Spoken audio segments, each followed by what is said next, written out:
Ravi sir की एक post viral की जा रही है, जो कि उन्होंने एक लेख लिखा है और उसमें ने सीधा सीधा जो निशाना साधा है वो गोदी मीडिया पर साधा है, यानी गोदी मीडिया को जलील किया है। और वे कहते हैं CMI के अनुसार भारत में 12 करोड़ 20 लाख लोगों का रोजगार गया है, यानी लॉकडाउन से पहले।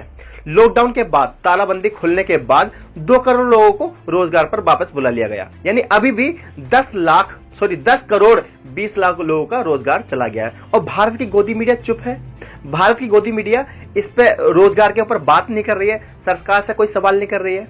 अब बहुत सारे लोग कहेंगे यार ये जो कोरोना महामारी है इसमें भारत की गवर्नमेंट क्या कर सकती है, ये तो एक ऐसी भौतिक आपदा है जिसमें इंसान कुछ नहीं कर सकता।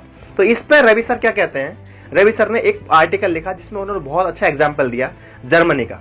वो ये कहते हैं कि जर्मनी की सरकार ने क्या किया, अपने यहां से किसी भी एम्प्लॉय को जॉब से नहीं निकाला, बस क्या किया, उनकी सैलरी को कम कर दिया, यानी 60 से लेकर 87% उनकी सैलरी कर दी।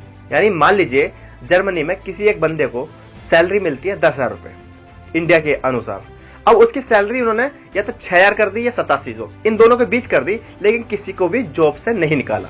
जर्मनी का यह कहना है कि अगर हम किसी बंदे को जॉब से निकालेंगे तो वो आर्थिक रूप से परेशान हो जाएगा और उसके बाद कंपनी से जॉब से निकालने के बाद दोबारा कंपनी में रखना बहुत ज्यादा मुश्किल हो जाता है। इसलिए उन्होंने क्या करा, बेरोजगारी को कम करने के लिए, यानी किसी भी बंदे को उन्होंने जॉब से हटाया नहीं, उसकी सैलरी कम कर दी।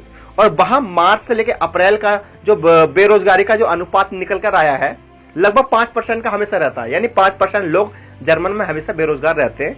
लेकिन जैसे ही इन्होंने ये कानून पास किया कि हम किसी को जॉब से नहीं निकालेंगे, उनकी सैलरी कम कर देंगे, तो ये अनुपात बढ़कर 5.8 हो गया, लेकिन कोई खास फर्क नहीं पड़ा। लेकिन वहीं अमेरिका की बात किया है तो वहां का जो चौकीदार है ट्रंप है, उसने भी कोई खास प्लानिंग नहीं करी और जो रेशियो वहां का था 4.4, यानी 4% जो बेरोजगार थे वहां, अब वो रेशियो बढ़कर कितना हो गया है, 14% हो गया है, यानी वहां भी 15% लोग जो है बेरोजगार हो गए। लेकिन अच्छी खबर वहां यह भी है कि वहां बेरोजगार इंसान को $600 मिलेंगे, यानी इंडिया के हिसाब से लगभग 45,000 रुपए उसके अकाउंट में आएंगे। अब इंडिया की बात कर ली जाए तो इंडिया की जो रोजगार की स्थिति है, आपको पता है 12 करोड़ लोगों का रोजगार जा चुका है, ना ही तो इनके सैलरी मिल पाएगी, ना ही कोई पेंशन वाली चीज है। सवाल ये उठता है कि एटलस साइकिल की बात चल रही थी और बहुत सारे चैनलों पर चल रही थी कि एटलस साइकिल से 1,000 लोगों की रोजगार जाएगा। लेकिन दोस्तों यहाँ केवल एटलस की बात नहीं है। मेरे दोस्त ने कल यूट्यूब पे एक वीडियो बनाई हुकम देव ने, और उन्हीं को मैं क्रिएट कर रहा हूं। उन्होंने बताया कि मेक माई ट्रिप में 350 लोगों की रोजगार गया है, बुक माई शो में 270 लोगों का रोजगार गया है, उबर ने 600 लोगों को निकाला है, ओला में 1400 लोगों को निकाला है, जोमेटो में 541 लोगों को निकाला है, स्विगी में 1100 लोगों को निकाला गया है, स्टार्टअप में 450 लोगों को निकाला गया है, ठीक है, कार देखो कॉम में 200 लोगों को निकाला गया है, स्टार्टअप क्योर में 500 लोगों को निकाला गया है, होम क्रेडिट ने 1800 लोगों को निकाला है, शेयर चैट ने 101 लोगों को निकाला है, और टेलीफॉर्मेंस ने 3000 लोगों को निकाला है, और HDFC जो होती है कंपनी, फाइनेंस कंपनी, उसने 150 लोगों को निकाला है। सवाल ये उठता है दोस्तों, सरकार से सवाल करना इसलिए जरूरी है कि उनकी प्लानिंग क्या है। सोचो आप एक गांव में रहते हैं और आप गांव में भूखे हैं, तो ये जिम्मेदारी किसकी है, गांव के सरपंच की, वहां के राजा की जिम्मेदारी है। आप मानते हैं ना, अगर आप इतिहास में चले जाइए तो अगर कोई प्रजा भूखी है तो उसका जिम्मेदार कौन है, उसका जिम्मेदार सिर्फ कौन है, वहां का राजा है, वहां की हुकूमत है। अगर भारत में 12 करोड़ लोगों का रोजगार चला गया है तो ये सवाल किससे होना चाहिए, भारत के चौकीदार से होना चाहिए। यानी जो भारत की सरकार चला रही है, जो हुकूमत है, उसकी तो जिम्मेदारी है कि हमारे राजा की, हमारे देश की जो प्रजा है वो भूखी ना रह सके।